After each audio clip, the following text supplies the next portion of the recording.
The Velveteen Rabbit, or How Toys Become Real.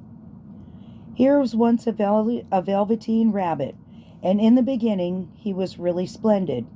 He was fat and bunchy, as a rabbit should be.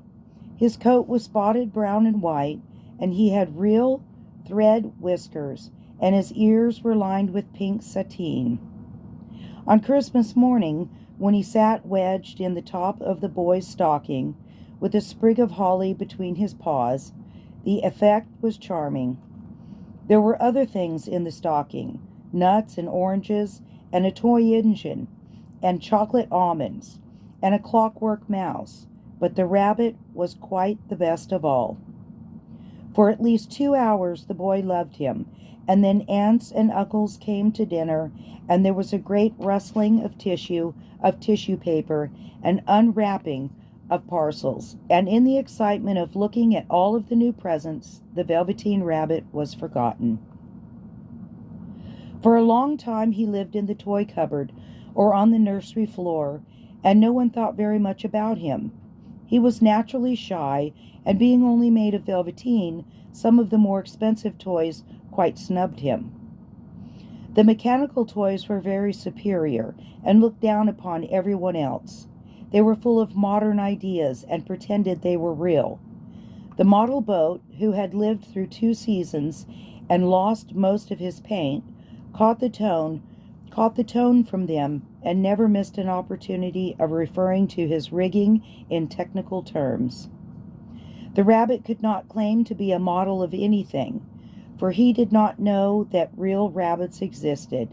He thought they were all stuffed with sawdust like himself, and he understood that sawdust was quite out of date and should never be mentioned in modern circles.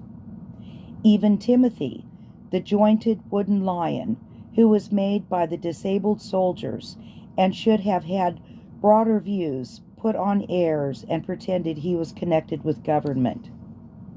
Between them all, the poor little rabbit was made to feel himself very insignificant and commonplace. And the only person who was kind to him at all was the Skin Horse. The Skin Horse had lived longer in the nursery than any of the others. He was so old that his brown coat was bald in patches, and showed the seams underneath, and most of the hairs in his tail had been pulled out by string bead necklaces. He was wise, for he had seen a long succession of mechanical toys arrive to boast and swagger, and by break their mainsprings and pass away, and he knew that they were only toys and would never turn into anything else. For nursery magic is very strange and wonderful, and only those playthings that are old and wise and experienced, like the Skin Horse, understood all about it. "What is real?" asked the rabbit one day, when they were lying side by side near the nursery fender, before Nana came to tidy the room. "Does it mean having things that buzz inside you, and a stick-out handle?" "Real isn't how you are made," said the Skin Horse. "It's a thing that happens to you when a child loves you for a long, long time, not just to play with, but really loves you. Then you become real." "Does it hurt?" asked the rabbit. "Sometimes," said the Skin Horse, for he was always truthful. "When you are real, you don't mind being hurt." "Does it happen all at once, like being wound up?" he asked, "or bit by bit?" It doesn't happen all at once," said the Skin Horse. "You become. It takes a long time. That's why it doesn't often happen to people who break easily, or have sharp edges, or who have to be carefully kept. Generally, by the time you are real, most of your hair has been loved off, and your eyes drop out, and you get loose in the joints and very shabby. But these things don't matter at all, because once you are real, you can't be ugly, except to people who don't understand." "I suppose you are real?" said the rabbit, and then he wished he had not said it, and then he wished he had not said it, for he thought the Skin Horse might be sensitive. But the Skin Horse only smiled. "The boy's uncle made me real," he said. "That was a great many years ago, but once you are real, you can't become unreal again. It lasts for always." The rabbit sighed. He thought it would be a long time before this magic called real happened to him.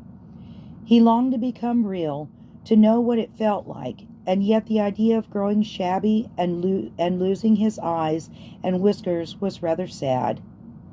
He wished that he could become it without these uncomfortable things happening to him. There was a person called Nana who ruled the nursery.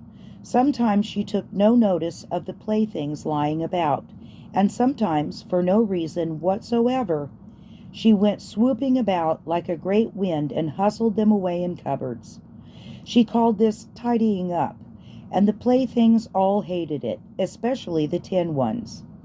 The rabbit didn't mind it so much, for wherever he was thrown, he came down soft. One evening, when the boy was going to bed, he couldn't find the china dog that always slept with him. Nana was in a hurry, and it was too much trouble to hunt for china dogs at bedtime. So she simply looked about, and seeing that the toy cupboard door stood open, she made a swoop. "Here," she said, "take your old bunny. He'll do to sleep with you."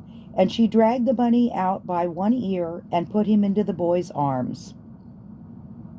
That night, and for many nights after, the Velveteen Rabbit slept in the boy's bed. At first he found it rather uncomfortable, for the boy hugged him very tight, and sometimes he rolled over on him, and sometimes he pushed him so far under the pillow that the rabbit could scarcely breathe. And he missed, too, those long moonlight hours in the nursery when all the house was silent, and his talks with the Skin Horse. But very soon he grew to like it, for the boy used to talk to him and made nice tunnels for him under the bedclothes that he said were like the burrows the real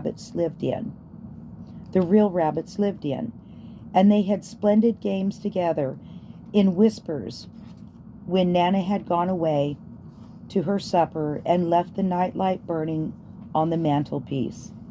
And when the boy dropped off to sleep, the rabbit would snuggle down close under his little warm chin and dream, when the boy's hands clasped close around him all night long.